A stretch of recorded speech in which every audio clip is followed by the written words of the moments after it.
इस समय मेरे साथ कृपया खोलिए मत्ती के सुसमाचार उसके 24वें अध्याय का एक से मैं पढ़ रहा हूं इस वचन के पृष्ठभूमि को देखने से पहले। आइए, जब यीशु मंदिर से निकलकर जा रहा था तो उसके चेले उसको मंदिर की रचना दिखाने के लिए उसके पास आए। उसने उनसे कहा, तुम यह सब देख रहे हो ना? मैं तुमसे सच कहता हूँ, यहाँ पत्थर पर पत्थर भी ना छूटेगा जो ढाया ना जाएगा। जब वह जैतून पहाड़ पर बैठा था तो चेलों ने एकांत में उसके पास आकर कहा, हमें बता कि ये बातें कब होंगी? तेरे आने का और जगत के अंत का क्या चिन्ह होगा? तेरे आने का और जगत के अंत का क्या चिन्ह होगा? आइए हम सरों को झुकाएं, प्रार्थना करेंगे। पवित्र पिता, आज के तारीख में तेरे वचन से हम देखते हैं, तो हमसे बोल और बातचीत कर। और पवित्र प्रभु, आज जब हम तेरे चरणों में आते हैं, तेरा वचन जो दोधारी तलवार है, तेरा वचन जो स्वर्गीय मन्ना है, तेरा वचन जो मधु सा मीठा है, प्रभु जीवन का जल है, हमें तरोताजा करे। इसलिए परमेश्वर प्रभु, हमारे हृदय की कठोरता, हाँ परमेश्वर प्रभु, और हमारे अंदर जो परमेश्वर प्रभु पथरीलापन है और झाड़ी जो हमारे जीवन में पाए जाते, उन सबों को तो दूर कर। हमारे जीवन को परमेश्वर प्रभु उपजाऊ जमीन बना, जिसमें 100 गुना, 60 गुना और 30 गुना फल लाए। इस समय परमेश्वर प्रभु, बोलने वाला सुनने वाला दोनों का अभिषेक कर। प्रभु तेरी इच्छा पूर्ण होने पाए। प्रभु तेरा अभिषेक इस मंडली पर होने पाए। पूरे वातावरण को तेरे हाथों में सौंपते हैं। ये प्रार्थना हमारे उद्धार करता प्रभु यीशु मसीह के नाम में मांगते, आमीन।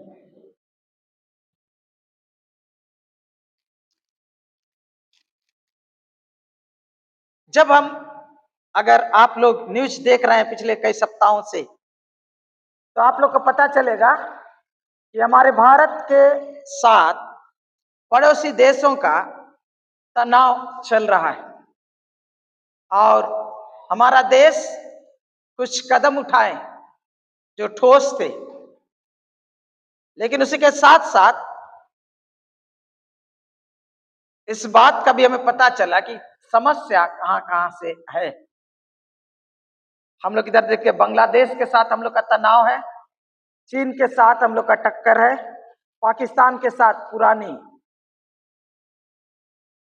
स्पर्धा और शत्रुता बनी हुई है, और उसी के बीच में और दूसरे पड़ोसी देश भी दायरे में आ जाते हैं। और जब हम लोग यूक्रेन के बारे में सुने, रसिया ने उस पर आक्रमण किया, फिर हम लोगों ने सुना किस प्रकार इसराइल के ऊपर आक्रमण हुआ और इसराइल ने गाजा पट्टी पर आक्रमण किया, और आज भी लड़ाई चल रही है। और पृथ्वी के, अगर अखबारों को पढ़ेंगे दुनिया के और समाचारों को सुनेंगे, तो आप पाइएगा कि दुनिया में चारों ओर देश देश के साथ लड़ाइयां हो रही हैं। अगर अच्छी तरह से आप अगर देखेंगे तो आपको पता चलेगा कहाँ है शांति, कहीं शांति नहीं है। ऐसे पृष्ठभूमि में मैं सोच रहा था कि किस वचन को प्रचार करूं, तब मुझे ये वचन याद आए जो मत्ती सुसमाचार 24 में पाए जाते हैं। आइए मैं पढ़ूंगा आप लोगों के लिए 4 पद से, 24 का 4 पद, 24 का 3 पढ़ता हूं। तेरे आने का और जगत के अंत का क्या चिन्ह होगा? यीशु ने उनको उत्तर दिया, सावधान रहो, कोई तुम्हें ना भरमाने पाए, क्योंकि बहुत से ऐसे होंगे जो मेरे नाम से आकर कहेंगे मैं मसीह हूं, और बहुतों को भरमाएंगे। तुम लड़ाइयों और लड़ाइयों की चर्चा सुनोगे तो घबरा ना जाना, क्योंकि इनका होना अवश्य है, परंतु उस समय अंत ना होगा। क्योंकि जाति पर जाति और राज्य पर राज्य चढ़ाई करेगा, और जगह जगह अकाल पड़ेंगे और भूकंप होंगे। ये सब बातें पीड़ाओं का आरंभ होंगी। फिर एक बार, तुम लड़ाइयों और लड़ाइयों की चर्चा सुनोगे तो घबरा ना जाना, क्योंकि इनका होना अवश्य है, परंतु उस समय अंत ना होगा। क्योंकि जाति पर जाति और राज्य पर राज्य चढ़ाई करेगा और जगह जगह अकाल पड़ेंगे और भूकंप होंगे। ये सब बातें पीड़ाओं का आरंभ होंगी। जब इस वचन को पढ़ेंगे तो हम लोग पाते हैं कि यीशु मसीह अपने शिष्यों के जवाब में इन बातों को बता रहे हैं।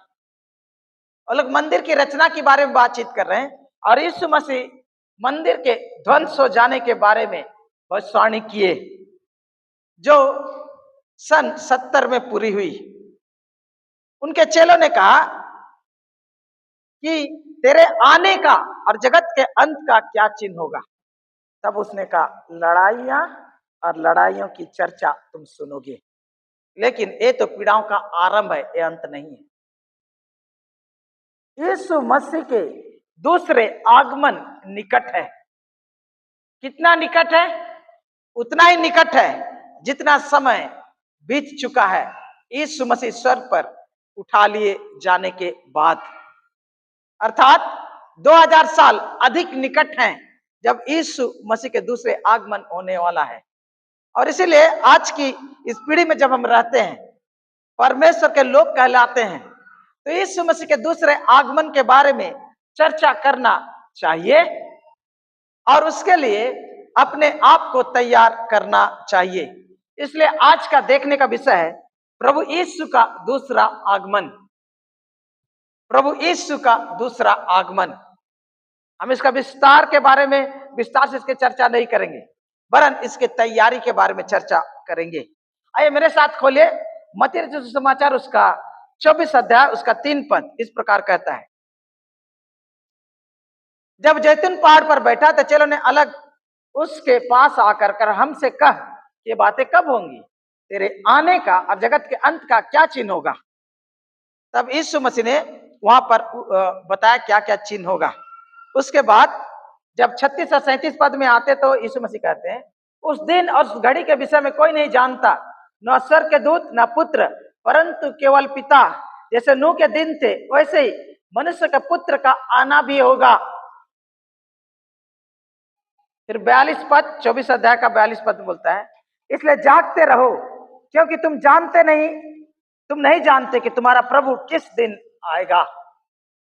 अगर इस अध्याय को 24 अध्याय को पढ़िएगा तो एक बात बार बार स्पष्ट कर दिया जा रहा है कि प्रभु यीशु मसीह दूल्हे के रूप में दोबारा आएंगे जगत के न्याय करने के लिए, राजाओं के राजा के रूप में संसार में पुनः आएंगे।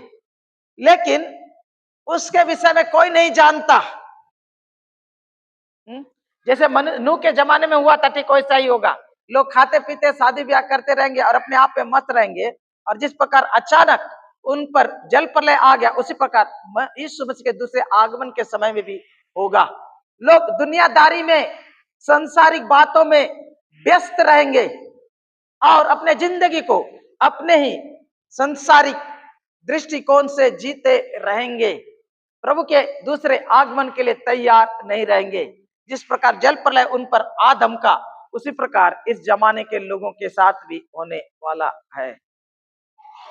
उसके बाद यीशु मसीह कहते हैं कि इसके वो कब आएंगे कोई नहीं जानता, केवल पिता, केवल पिता। उसके बाद बोलते हैं, इसलिए जागते रहो क्योंकि तुम जानते नहीं कि तुम्हारा प्रभु किस दिन आएगा। जागते रहो। और यीशु मसीह ये कह रहे हैं कि तुम्हें तैयार रहने की जरूरत है, सतर्क रहने की जरूरत है। मेरा आगमन कब होगा कोई नहीं जानता। जिस प्रकार जल प्रलय के समय हुआ, उसी प्रकार इस जमाने में भी होने वाला है। इसलिए तुम्हें तैयार रहने की आवश्यकता है। तुम्हें तैयार रहने की आवश्यकता है। जब उसके चेलों को यीशु मसीह ने जब जवाब दिया तो उसने उसके विषय में 4 दृष्टांत को भी उन्होंने बताया। और यहाँ क्या क्या चिन्ह है हम उसको नहीं देख रहे हैं, हम 24 अध्याय में, ठीक है, उसको नहीं देख रहे हैं, लेकिन कई उदाहरण को यीशु मसीह ने दिया, उसे हम लोग देखेंगे, जो 32 पद में पाया जाता है। 24 अध्याय का 32 पद में, अंजीर के पेड़ से यह दृष्टांत सीखो, जब उसकी डाली कोमल हो जाती है और पत्ते निकलने लगते हैं तो तुम जान लेते हो कि ग्रीष्म काल निकट है। इसी रीति से जब तुम इन सब बातों को देखो तो जान लो कि वह निकट है, वरन द्वार ही पर है। मैं तुमसे सच कहता हूं कि जब तक ये सब बातें पूरी ना हो ले तब तक इस पीढ़ी का अंत नहीं होगा। आकाश और पृथ्वी टल जाएंगे परंतु मेरी बातें कभी ना टलेंगी। और इस वचन को जब हम पढ़ते तब बोलता है कि इनका अवश्य होना अवश्य है।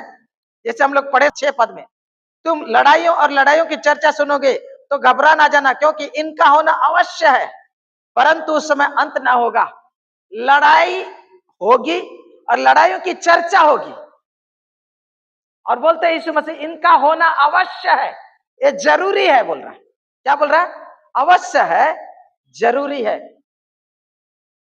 और मैं आपको जो बताने का प्रयास कर रहा हूं ये है कि यीशु मसीह कह रहे हैं कि ये सब बातें होंगी, इसे घबराने की आवश्यकता नहीं, लेकिन ये आरंभ है, लेकिन उसके आगमन का पथ शुरू हो चुका है।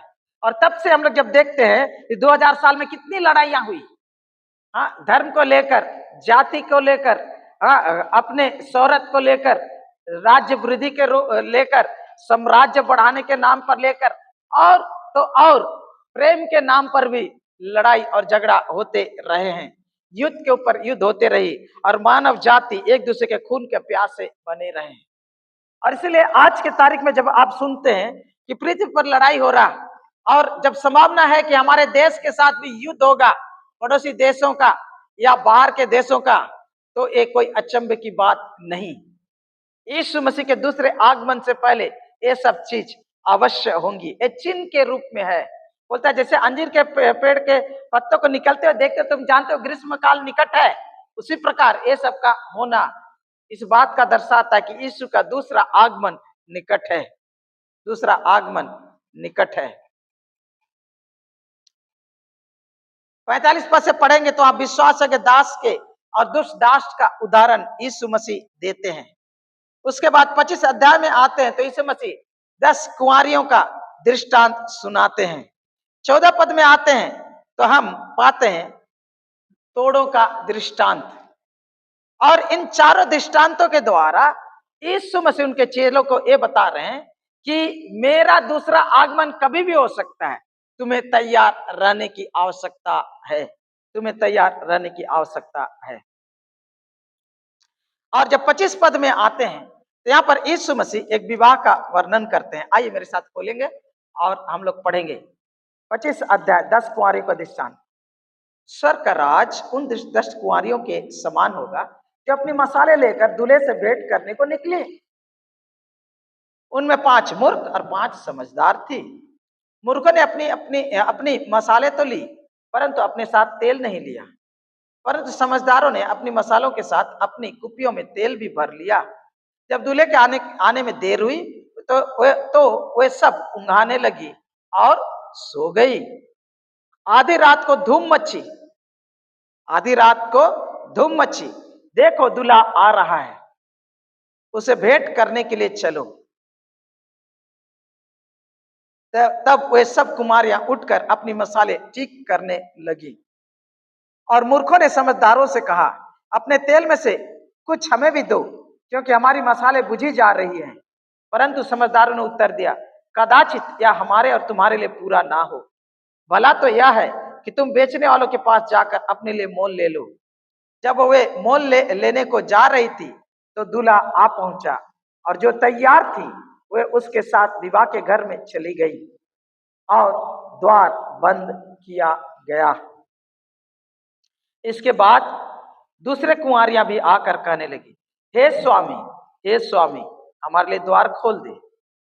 उसने उत्तर दिया, मैं तुमसे सच कहता हूं, मैं तुम्हें नहीं जानता। इसलिए जागते रहो, क्योंकि तुम ना उस दिन को जानते हो ना उस घड़ी को। इसलिए जागते रहो, क्योंकि तुम ना उस दिन को जानते हो ना उस घड़ी को। यीशु मसीह आज से 2000 साल पहले जब उनको ये सवाल पूछा गया कि तेरे आगमन का क्या चिन्ह होगा, तो उन्होंने बहुत सारे उदाहरण को, चिन्हों को बताया। पूरा स्पष्ट रूप से वहां पर लिखा, लड़ाई के बारे में है, झूठे भविष्यवक्ताओं के बारे में, सताओं के बारे में है, और मसीह को भागने के बारे में है, उनका परीक्षा होने के बारे में बहुत कुछ लिखा हुआ है वहां पर।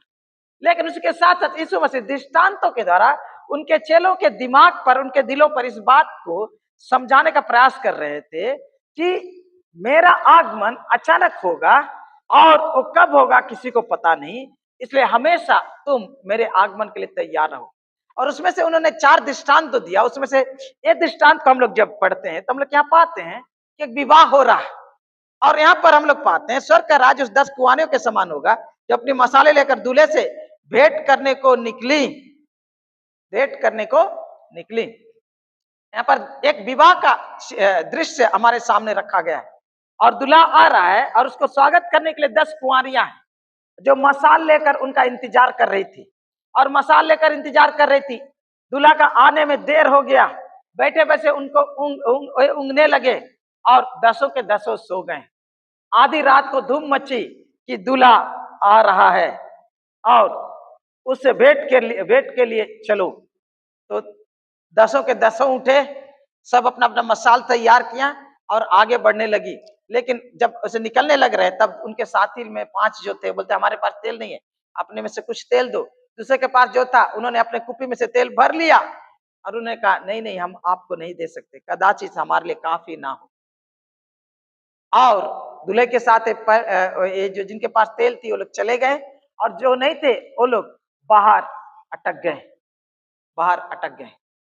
और इसके द्वारा यीशु मसीह हमें सिखाना चाह रहा कि उनके दूसरे आगमन के समय के लिए हमें किस तरह तैयार रहने की जरूरत है।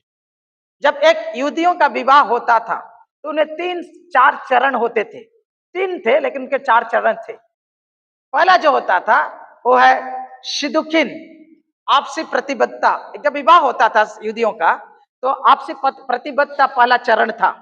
इस चरण में परिवार के बीच, दोनों परिवार के बीच बातचीत होती थी और विवाह की तैयारी और उसके लिए अरेंजमेंट भी उसमें शामिल हुआ करती थी।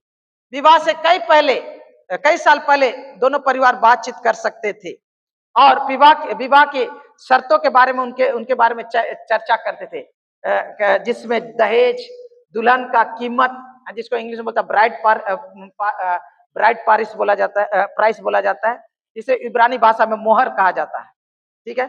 और अन्य समझौते उसमें शामिल हुआ करते थे। समझ में आ रहा है?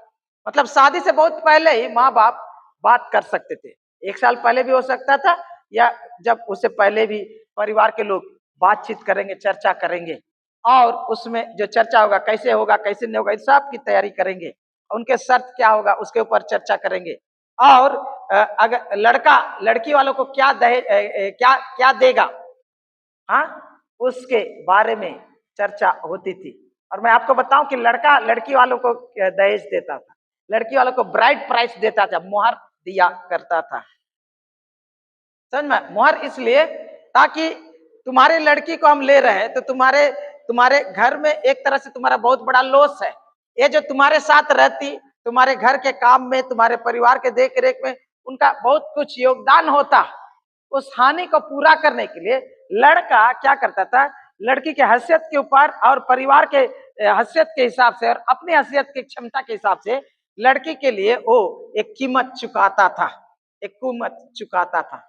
जैसे आप लोग पढ़ते हैं याकूब जब शादी करना चाह रहा था, हाँ, शादी करना चाह रहा था राहेल को, तो उसके पिताजी ने बोला, हाँ, पिताजी से जब बातचीत किया शादी का, तो फिर लड़के के पास तो फोकट चंद, उसके पास कुछ नहीं था, तो उसने क्या किया, मैं तेरे बेटी छोटी लड़की के लिए 7 साल तुम्हारे लिए, हाँ, फ्री में तुम्हारे लिए एक नौकर का काम करूंगा। और 7 साल उसने क्या किया, अपने होने वाले ससुर के भेड़ बकरियों की देख रेख की। 7 साल दिन और रात, धूप और ओस में, हाँ, रात और दिन उनकी देख रेख करता रहा। फिर जब शादी का समय आया तो शादी के समय में ससुर जी उनको धोखा दिया, हाँ, बेटी बदल दिया और बड़ी बेटी को दे दिया, हाँ, क्योंकि रात में शादी ब्याह होती थी, रात में सुहाग रात भी मनाया जाता था, हाँ, और क्या हुआ, बड़ी बेटी को धोखा खा दिया। सुबह को उसको पता चला उसके साथ धोखा हुआ है, तो फिर बोलता ऐसे ऐसे क्यों किया मेरे साथ, आपने मेरे साथ धोखा। बोला देखो हमारा नियम ये है कि बड़ी बेटी के रहते हुए छोटी का विवाह नहीं हो सकता, हाँ, और आजकल हमारे यहाँ भी है, नहीं तो बोलेगा कुछ में कुछ खराबी है, बाद में उसका शादी ही नहीं होगा। इसलिए बोलता ठीक है और 7 साल मेरे लिए खट, तो मैं तुम्हें इसे भी दूं, इसके उसके बदले मैं तुम्हें छोटी बेटी को दूंगा, बोलता है। और फिर उसको देता है 7 साल और 14 साल फोकट में खटता है अपने ससुर के लिए, नौकर की तरह, गुलाम की तरह, दिन और रात। ये वो ब्राइट प्राइस जो समझ में आप तो मुहर देते थे वो लोग। और यही मुहर बाद में धीरे धीरे करके बदल गया और इसे केतुबा बन गया, केतुबा बन गया। अब लोग जो ब्राइट प्राइस, लड़की का कीमत नहीं देते हैं पर केतुबा देते हैं, जिसमें विवाह का अनुबंध होगा। इस अनुबंध में बहुत कुछ लिखा होगा, एग्रीमेंट होगा, हाँ, चुक्ति पत्र होगा, और उसमें पति अपने पत्नी के प्रति उसका जिम्मेदारी क्या होगी उसे वहां पूरा पूरा लिख देगा। मैं क्या करूंगा क्या नहीं करूंगा वो लिख देगा। तो यदि उसका तलाक हो गया, यदि वो मर जाए तो उसकी देख रेख कैसे होगी, उसको कैसे उसका जीवन यापन करेगी, उसका भी वहां रेखांकित सब लिखित हुआ करता था। केतुबा ऐसे हुआ करता था। मैं अपने साले के साली में जब मणिपुर गया था तो वहां मैंने देखा, हम लोग वहां मंगनी के लिए गए, मंगनी तो कर रहे थे, बहुत भीड़ भाड़ थी वहां, बहुत देर हो रहा था। हम लोग क्या चल रहा है क्या चल रहा है, तो फिर हम लोग ने देखा कि वहां के जितने बुजुर्ग लोग थे वहां आए हुए थे। फिर बहुत कुछ एक तो कागज में लिखा पढ़ी हो रहा था, बहुत कुछ लिखा पढ़ी हो रहा था। मुझे बाद में पता चला कि वहां भी कुछ शर्तें लिखा रहे थे, और उसमें शर्त तो थी, लेकिन शर्तों के साथ आशीष और अभिशाप भी थे कि अगर तुम मेरे बेटी को ले जा रहे हो, इसके साथ बुरा व्यवहार करो तो ये सब अभिशाप आएगा, हाँ, नहीं तो हम तुम्हें इन सब आशीषों के साथ विदा करते। इस प्रकार से वहां पर हुआ। तो मैंने वहां पर अनुबंध देखा। और आजकल हम लोग सोचे प्री न्यूपिटल एग्रीमेंट बोलते, शादी से पहले ही चुक्ति पत्र हुआ करती है। तो यहाँ पर उस प्रकार से हुआ करती थी। पहले चीज में बातचीत होता थी दोनों परिवार की तरह से कि कैसे होगा कैसे नहीं होगा, और शर्तों को भी लिपिबद्ध किया जाता था। दूसरा जो होता था एरुसिन, जिसमें सगाई जिसको बोलते हैं हम लोग के यहाँ, इंग्लिश में बोलते हैं एंगेजमेंट, लेकिन आगे अभी के एंगेजमेंट की तरह नहीं हुआ करती थी। एक सगाई समारोह जब होता था तो दोनों जोड़ी, लड़का और लड़की जब सगाई कर लेते थे तो कानूनी रूप से वो लोग विवाहित समझे जाते थे। कानूनी रीति से वो लोग विवाहित समझे जाते थे, पति पत्नी के रूप में गिने जाते थे। लेकिन लड़की पिता के घर में ही रहती थी। शादी हो गया, सगाई किया तो कानून के दृष्टि में पति पत्नी हो गए, लेकिन लड़की पिता के घर में ही रहेगी, अभी ससुराल नहीं जाएगी। जैसे हम लोग के यहाँ बिहारी लोगों के बीच में होता है ना, सगाई हो जाता, शादी हो जाता, बाद में गौना होता तब लड़की ससुराल आती है ना, समझ में आ रहा ना। वैसे उधर राजस्थान तरफ भी होता है, ठीक उसी प्रकार यहाँ हुआ करता था। सगाई होता था, सगाई में विवाह पति पत्नी के रूप में गिने जाते थे, लेकिन पत्नी जो है, दुल्हन जो है, पिता के घर में ही रह जाती थी। और एसुरन समारोह के दौरान दूल्हा आमतौर पर दुल्हन को एक अंगूठी दिया करता था, हाँ, अपने प्रतिबद्धता के रूप में कि मैं तुझे विवाह करूंगा। लड़की भी उन्हें दिया करती थी। और एक दाक मधु का प्याला दिया करता था दूल्हा को पत्नी को, जो प्रतिबद्धता और समर्पण का प्रतीक हुआ करता था। ईश्वरीन कानूनी रूप से जोड़े को बांध देता था, जिसका अर्थ यह होता था महिला किसी अन्य से विवाह करने पर प्रतिबंधित हो और किसी दूसरे से विवाह नहीं कर सकता, और लड़का भी किसी और से विवाह नहीं कर सकता। दोनों कानूनी तौर पर और वचन के आधार पर जो वादा करते वहां पर प्रतिबद्धता लेते हैं, वो पति पत्नी गिने जाते हैं, और दूसरों के साथ वो लोग विवाह नहीं करते थे, नहीं कर सकते। और ये जो सगाई है जिसे बोलते हैं एंगेजमेंट, हम लोग अभी बोलते हैं, हाँ, सगाई है, उसको अगर तोड़ेंगे तो कानूनी तौर पर तोड़ना पड़ेगा। और वो कानूनी क्या होगा, आपको उस लड़की को डिवोर्स देना पड़ेगा। ऐसे ही नहीं हम लोग क्या करते हैं, शादी के बाद डिवोर्स नहीं, वहां सगाई इतना मजबूत हुआ करता था कि वो उसे पति पत्नी के रूप में गिने जाते थे। इसीलिए आप जब पढ़ेंगे कि मत्ती रचित सुसमाचार 1 अध्याय को और उसका 18 पद से पढ़िएगा तो आप पाएगा कि यूसुफ, हाँ, की मंगनी मरियम से हुई थी, और जब उसे पता चला कि वो गर्भवती है पवित्र आत्मा से, उसको पता नहीं था, तो मन ही मन उसको त्याग देने, डिवोर्स करने की सोच रहा था, क्योंकि सगाई करने के बाद तुरंत तोड़ा नहीं जा सकता। कानूनी तौर पर पूरे शर्त के साथ उसे डिवोर्स देना पड़ेगा। ऐसे ही नहीं, तलाक तलाक तलाक बोल दिया हो गया, ऐसे नहीं चलता है। समझ में आ रहा है? कानूनी तौर पर किया जाता था। अरे तला ये जो सगाई के बाद करीब करीब कम से कम 1 साल तक लोग रुकते थे, जल्दी भी हो सकता था, लेकिन आमतौर पर 1 साल बाद विवाह हुआ करता था। इसी दरमियान लड़का भी तैयार करे, अपने आप को करेगी, लड़की भी अपने आप को तैयार करेगी। लड़का पत्नी के लिए अपना घर बनाएगा, उनके लिए सब कुछ अलग अलग करेगा, जो कुछ करना है वो करेगा, ठीक है। इधर लड़की भी अपने आप को तैयार करेगी, और इस प्रकार से होता था। और तीसरा चरण जो होता था, वास्तव में शादी होता था, जो संपन्न होने का। पहला हो गया क्या, सिदुखिन, जिसमें बातचीत हुआ, एग्रीमेंट हो गया, बात लग गई। दूसरा एसुरिन, जिसमें सगाई हुई, जिसमें वो लोग कानूनी तौर पर एक दूसरे से जुड़ गए और पति पत्नी के रूप में गिने जाते हैं। और तोड़ा तभी जा सकता है सगाई जब डिवोर्स हो, नहीं तो तोड़ा नहीं जा सकता। और तीसरा चरण जो हुआ करता था, होता था निशुइन, यानी कि विवाह। और यहाँ पर एक चित्र देखा गया है, एक तो छतरी है ना, छतरी के नीचे लड़का और लड़की है, और विवाह के लोग यहाँ खड़े हैं चारों तरफ। क्या होगा यहाँ पर, क्या करेगा लड़का, क्या करेगा, लड़की का घर जाएगा, लड़की का घर जाएगा और विवाह को संपन्न करेगा 1 साल बाद। दुल्हन को तो उसको क्या करेगा, दुल्हन को दूल्हे के घर, इस प्रक्रिया में दुल्हन को अपने उसके माँ बाप के घर से दूल्हा के घर में लेकर आएंगे। लेकिन इसके लिए दूल्हा को कहाँ जाना पड़ेगा, दुल्हन का घर में जाएगा, तो ताम झाम के साथ जाएगा, बाजा गाजा के साथ जाएगा, बारातियों के साथ जाएगा, और अपने दोस्तों के साथ जाएगा वहां पर विवाह करने के लिए। और बड़ी बड़ी प्रश्न है, अगर पैसा वाला कम है तो फूल उल का माला पहन के जाएगा, पैसा वाला है तो चांदी या सोना का मुकुट पहने रहेगा, और बहुत अच्छे सजा के एकदम ताम झाम के साथ वहां वो लोग जाएगा। और विवाह जब वहां जाएगा लड़की के घर में, विवाह समारोह के दौरान केतुबा पढ़ा जाएगा, जो उन्होंने शर्त, जो भी अनुबंध किए थे जहां वहां पर शर्त जो थे उनको पढ़ के सुनाया जाएगा, ये शर्त है, ठीक है। और उसके बाद दोनों लड़का और लड़की विवाह के बाचा लेंगे, सौगंध लेंगे एक दूसरे के साथ।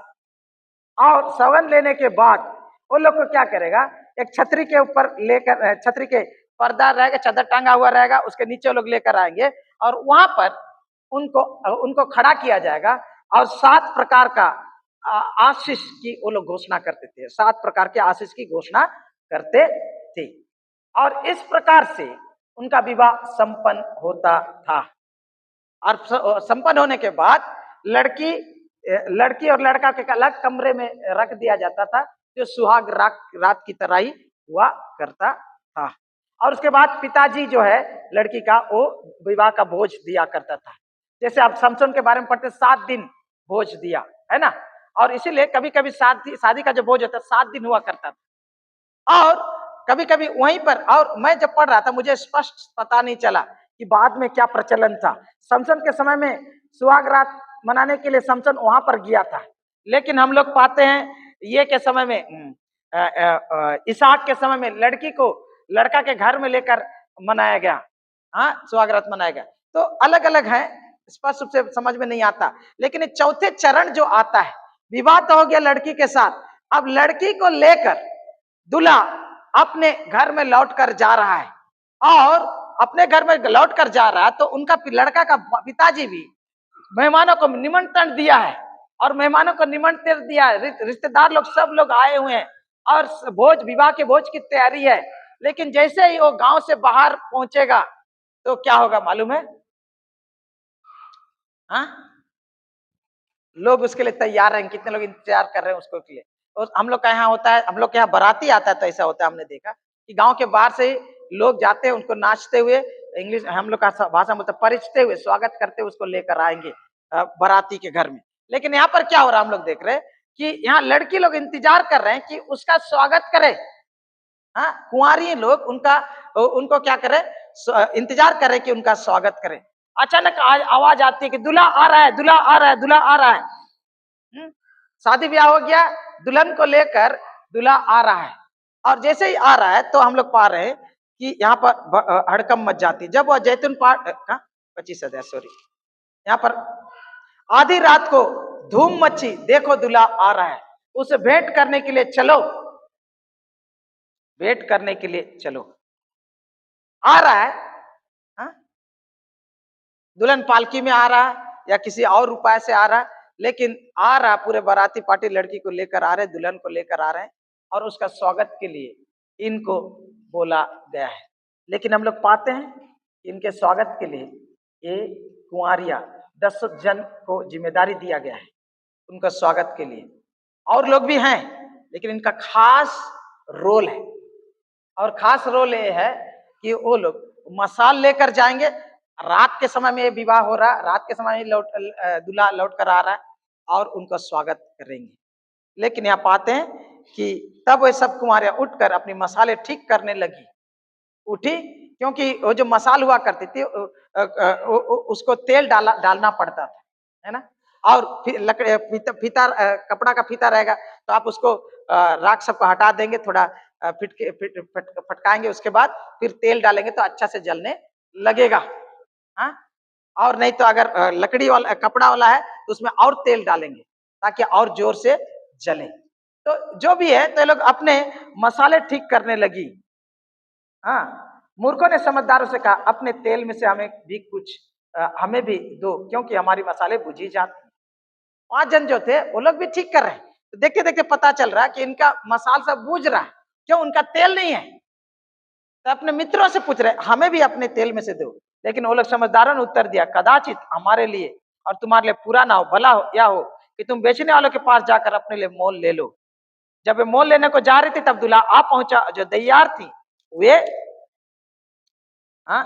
उसके साथ विवाह के घर में चली गई और द्वार बंद किया गया।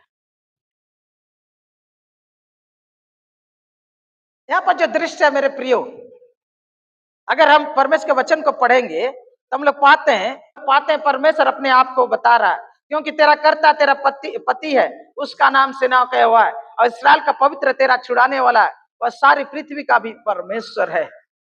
होशे का पुस्तक 2 का 19 का 20 को पढ़ेंगे, मैं सदा के लिए तुझे अपनी स्त्री करने की प्रतिज्ञा करूंगा। प्रतिज्ञा धर्म, न्याय और करुणा और दया के साथ करूंगा, ये सच्चाई के साथ की जाएगी और तू यहोवा को जान लेगी। अगर पुराने नियम का हम पढ़ेंगे तो हम लोग पाते परमेश्वर जो इसराइल का करता है, जो इसराइल को चुना और अपना बना लिया, अपने आप को कई जगहों पर हम लोग पाते हैं अपने आप को उसके इसराइल के साथ रिश्ता है उसको पति और पत्नी के रूप में दर्शाता है। और इसलिए जब यीशु मसीह इस दृष्टांत को कर रहे हैं तो क्या बताने के प्रयास कर रहे हैं कि वो दूल्हा मैं हूं, वो दूल्हा मैं हूं, और मेरे दूसरे आगमन के समय में इस प्रकार की होने वाली है, और तुम्हें इस तरह से तैयार रहने की आवश्यकता है। उनके चेलों ने कहा, तेरे आने का और जगत के अंत का क्या चिन्ह होगा? तो उन्होंने ये दृष्टांत को कहा, 10 कुंवारियों के दृष्टांत। इन 10 कुंवारियों के ऊपर फोकस किया गया। ये दृष्टांत यीशु मसीह ने दिया। या दुल्हन का कहीं पर चर्चा नहीं है, इस विवाह में दुल्हन का कोई चर्चा नहीं है। इस 10 कुंवारियों के ऊपर ही पूरा ध्यान तो केंद्रीभूत किया गया है। और हमें कहा गया है कि 10 कुंवारियों के से कुछ सीखो, कुछ जानो। और अगर हम 10 कुंवारियों के बारे में हम देखेंगे तो हम पाएंगे कि कई समानता है इनके लिए, इनके बीच में समानता है, लेकिन कई पार्थक्य भी है। पहला चीज हम लोग पाएंगे कि विवाह का जब तैयारी हुआ तो सबको निमंत्रण मिला, रिश्तेदारों को मिला, इन लड़कियों को भी मिला, इन कुंवारियों को भी मिला, और इन 10 कुंवारियों को निमंत्रण मिला है। दूसरी समानता क्या है?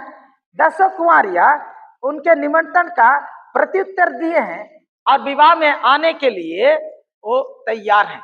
वो लोग विवाह का निमंत्रण मिला तो बोला नहीं हम नहीं आएंगे या देखते हैं, ऐसा नहीं, सब के सब आने के लिए तैयार हो गए। तीसरा बात हम लोग जानते हैं कि उनको एक खास जिम्मेदारी दी गई विवाह भोज में। जब दूल्हा दुल्हन को लेकर आएगा तो खास जिम्मेदारी दी गई कि तुम लोग जब दूल्हा आएगा तो तुम क्या करोगे? उनको स्वागत करते हुए लेकर आओगे। तुम्हारा काम क्या रहेगा?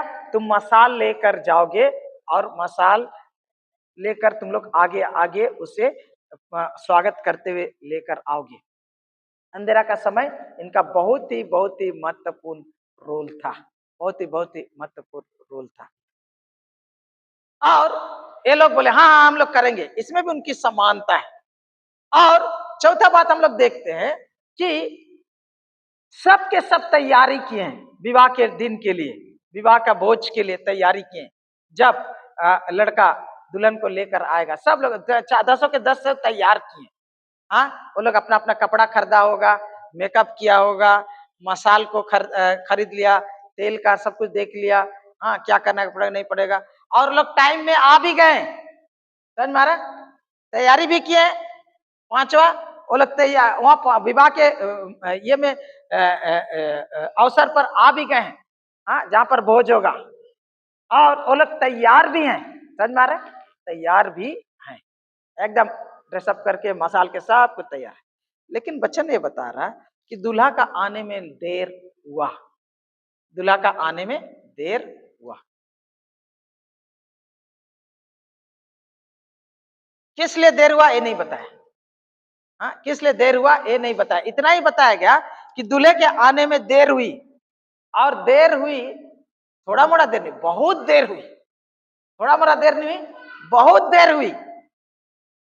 इतना देर हुई कि ये लड़कियां, बच्ची लोग नहीं है, जवान औरत लोग हैं, ये कुंवारियां हैं, ठीक है, जवान लोग हैं, और वो लोग इंतजार करते करते करते करते उनको नींद आने लगा, ऊँघने लगा, ऊँघते ऊँघते ऊँघते ऊँघते ऊँघते ऊँघते ऊँघते फिर वाला सब लेट गया और सब लोग सो गए।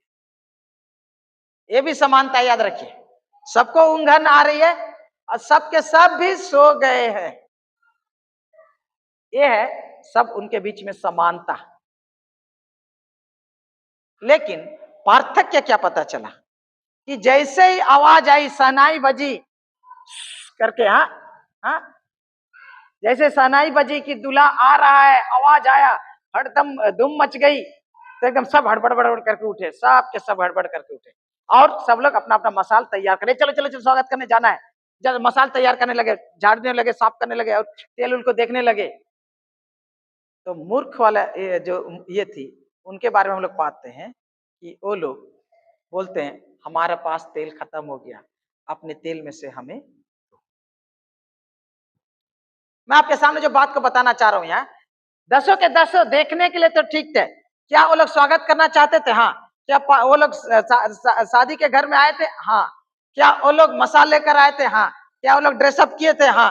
क्या वो लोग इंतजार कर रहे थे? हाँ। क्या वो लोग तैयारी किए थे? हाँ। लेकिन वास्तव में वो लोग पूर्ण रीति से तैयार नहीं थे, क्योंकि जब दूल्हा आ पहुंचा तो पहला चीज पाया गया कि वो लोग इमरजेंसी के लिए तैयार नहीं थे, वो देर के लिए तैयार नहीं थे, और इसीलिए उनका तेल जो था जला के वो लोग रखा हुआ था, वो जली रहा जली रहा जली रहा, कितना बजे रात को आया दूल्हा पता नहीं, तब तक तो तेल खत्म हो चुका है, तेल खत्म हो चुका है। लेकिन जो लोग बुद्धिमान हैं, उनके पास वो तेल तो खत्म हुआ मानते हैं, लेकिन उन्होंने एक्स्ट्रा भी लेके रखा है कुप्पी में, वो लोग फिर अपने अपने ये में अपने अपने मसालों में तेल डाले और तैयार हो गए। मेरे प्रियो, ये प्रभु के आगमन के समय में भी ठीक ऐसा ही होने वाला है। कलीसिया जो प्रभु के दूसरे आगमन के लिए तैयार, संसार के लोग तो प्रभु के लिए तैयार नहीं हो रहे हैं, हाँ? इस्राएल जाति भी अपने आप को यीशु मसीह के दूसरे आगमन के लिए तैयार नहीं कर रही है, लेकिन कलीसिया यीशु मसीह के दूसरे आगमन के लिए तैयार कर रही है ना। इस्राएल जाति तो यीशु मसीह को मानती ही नहीं, उसके लिए तैयार नहीं है। हालांकि ये इस्राएल के लिए ही है ये वचन, लेकिन कलीसिया इस्राएल उसके लिए तैयार नहीं है, और संसार के लोग जो प्रभु यीशु मसीह को नहीं मानते, वो भी उसके दूसरे आगमन के लिए तैयार नहीं कर रहे।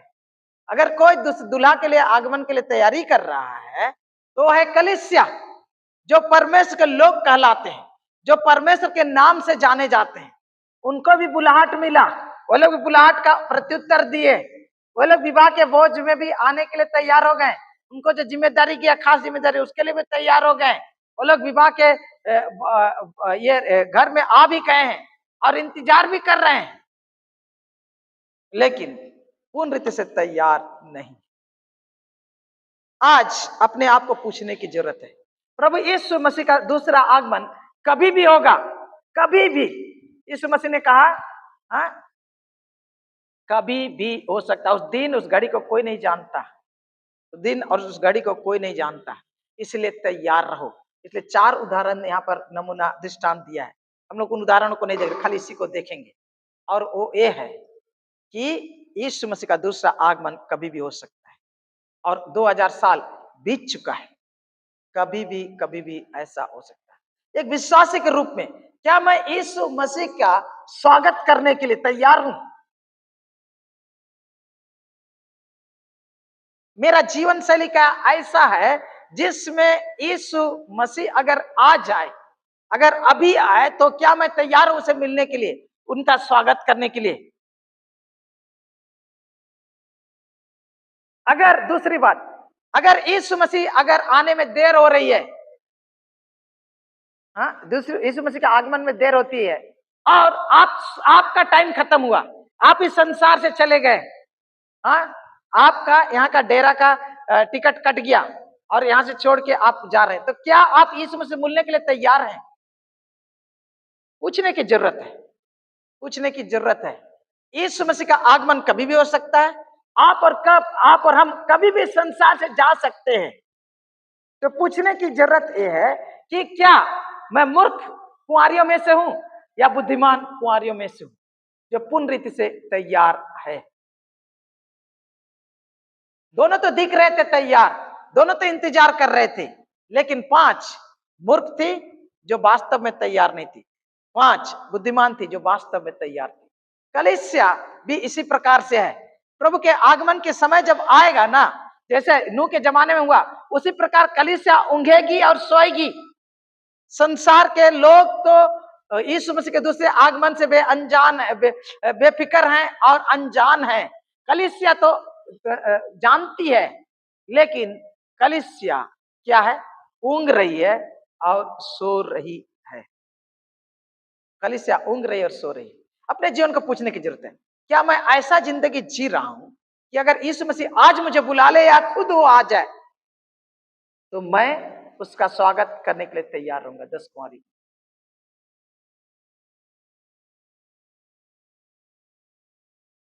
ना संसार की बातों से मैं खुमार में पड़ा हुआ हूं, खुमार में पड़ा हुआ हूं। बहुत लोग प्रभु के आगमन के लिए तैयार हैं कि नहीं, कब पता चलता है? जब इन 10 कुमारियों के भी समय जैसे अचानक आ गया, अभी उनको स्वागत करना है, मसाल उठाए, देख रहे हैं मेरा तेल नहीं है, यहाँ देख रहे मेरे पास तेल है, आप कौन सा है, कौन सा है आप? जब क्राइसिस आता है तभी पता चलेगा, जब झंझट आता है, जब समस्या आ जाती, जब हठात हमें तैयार होने की जरूरत पड़ती है, तब पता चलता है कि हम वास्तव में तैयार हैं या नहीं। कितनों के लिए तो ऐसा है, थोड़ा सा दुख आया, थोड़ा सा तकलीफ आया, थोड़ा सा चुनौती आया, थोड़ा सा बीमारी आया, चाहे गरीबी आया, बिजनेस का लॉस हुआ, कोई व्यक्ति परिवार का व्यक्ति मर गया, उनके करीबी रिश्ता व्यक्ति मर गया, या संसार से सताव आया, लोग तनाव देने लगे, ताना मारने लगे, मसीह के नाम से तुम्हारी निंदा होती है, और बहुत कुछ फैसिलिटी आपका बंद कर दिया जाता है मसीह होने के कारण, आपको लोग नफरत करने लगते हैं। उसी समय पता चल जाता है कौन कितना पानी में है, कौन कितना पानी में। इसलिए यीशु मसीह जब दृष्टांत सुनाए बीज बोने वाला का, तो उन्होंने क्या कहा मालूम है? एक बीज कहाँ गिरा? रास्ते के ऊपर, राह पर। दूसरा कहाँ? पथरीली भूमि पर। पथरीली भूमि में क्या हुआ? बहुत जड़, क्या ज्यादा मट्टी नहीं थी, बस जैसे ये मिला, आनंद के साथ वचन ग्रहण किया, लेकिन और जल्दी जल्दी बढ़ गया, लेकिन जैसे धूप लगी, जड़ न पकड़ने के कारण सूख गया। और यीशु मसीह जब इसका उदाहरण देते, वचन के कारण जब सताव आती है, तो उन पौधों की तरह जो पथरीली भूमि में लगाए गए, बहुतों के लिए इस प्रकार का है। तीसरा वाला कौन है? तीसरा वाला जो बीज है वो झाड़ियों के बीच में बोया गया, और क्या हुआ? ये बढ़ा, और झाड़ी, जंगली झाड़ी भी बढ़े, और लेकिन जंगली झाड़ियों ने इस अच्छे पौधे को दबा दिया। क्या बोलता है?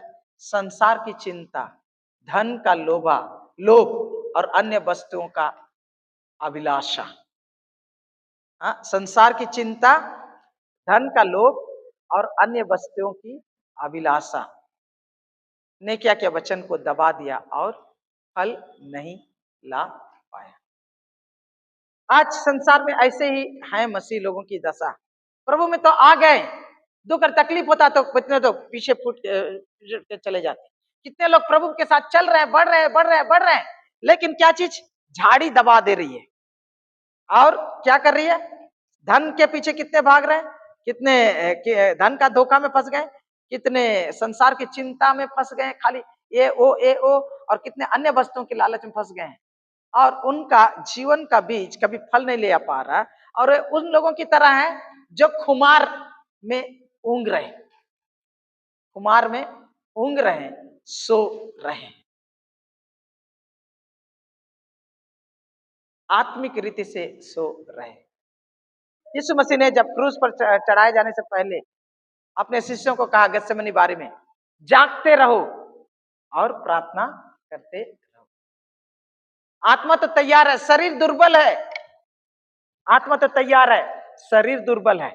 और आज इस दृष्टांत के द्वारा मैं आपके सामने यही बताना चाहता हूं, अपने जीवन को परख कर देखिए, क्या मैं प्रभु के आगमन के लिए तैयार हूं। अगर आज मैं संसार से कुछ करता हूं, किसी का गारंटी है कि मैं इस संसार में अगले 50 साल तक जीवित रहूंगा? नहीं,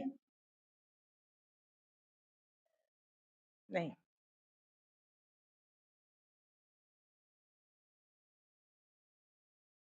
यीशु मसीह का दूसरा आगमन तैयार है, मैं क्या तैयार हूं? हमारे कलीसिया में एक लड़का था, वो शादी करने के लिए गया, शादी बातचीत हो गया था, अब शादी करने के लिए गया।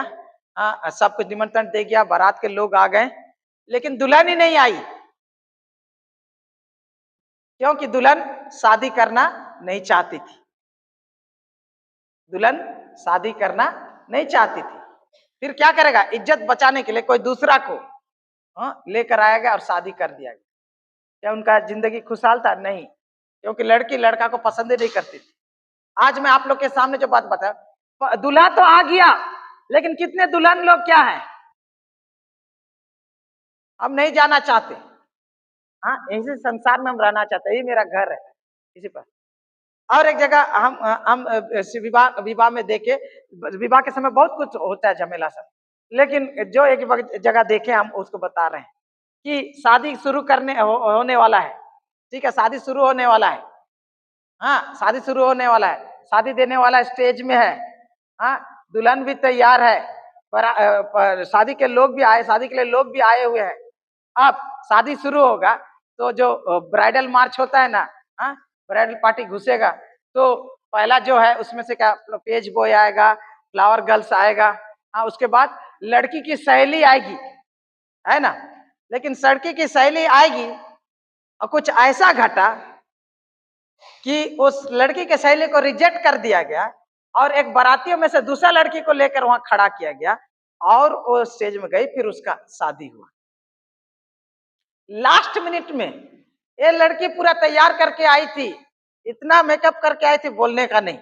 हाँ, बहुत सुंदर थी, कपड़ा भी बहुत सुंदर था, लेकिन क्या हुआ, उसको साइड कर दिया किसी कारण से, पूरा डिटेल नहीं बताएंगे। और दूसरा एक लड़की को लेकर आया गया जो बाराती में शादी में आई थी। मालूम है कितनों का रिजेक्शन इसी प्रकार से होने वाला है, इन 5 कुंवारियों की तरह जो दूसरे आगमन के लिए तैयार नहीं थे। मेरे प्रियो, अपने आप को हमें तैयार करने की आवश्यकता है। कैसे तैयार करें? कैसे तैयार करें? अपने मसालों को ऊपर नजर रखें। सोए नहीं, आत्मिक रीति से सोने की जरूरत नहीं है। कुमारी के नहीं, पतरस बोलता है जाग उठो, दिन, हाँ, रात चली गई, पहर हो उठा। आज हमें कैसे, पहला चीज, हमें पाप को त्यागने के द्वारा, हाँ, अपने बुरे चालों से मन फिराने के द्वारा, गंदे बातों को छोड़ने के द्वारा हम लोग क्या कर सकते हैं, अपने आप को तैयार कर सकते हैं। समझ में आ रहा? दूसरा है अपने मसाल को जो देखते रहना, अपने जीवन के मसाल को कि वो जल रहा है या नहीं, उसमें तेल है या नहीं। दूसरा जो है अपने आप को क्या करना है, परमेश्वर के आत्मा के तेल से और परमेश्वर के वचन के तेल से अपने आप को भर के रखना है।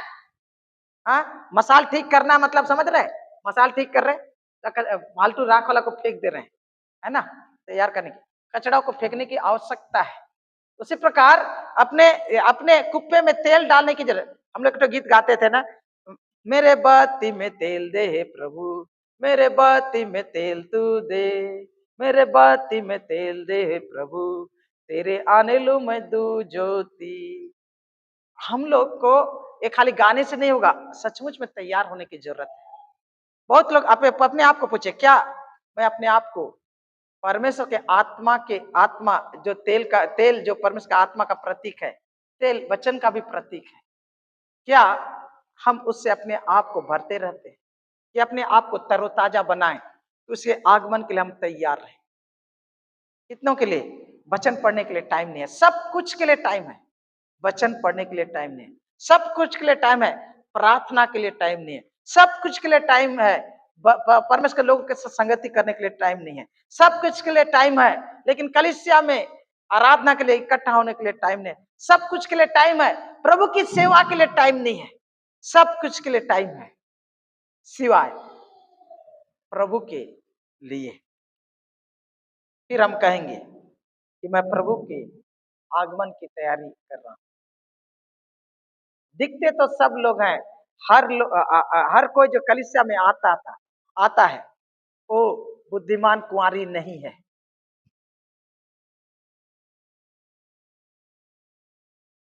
पूछने की जरूरत है, मैं कैसे बुद्धिमान कुंवारी बनूं?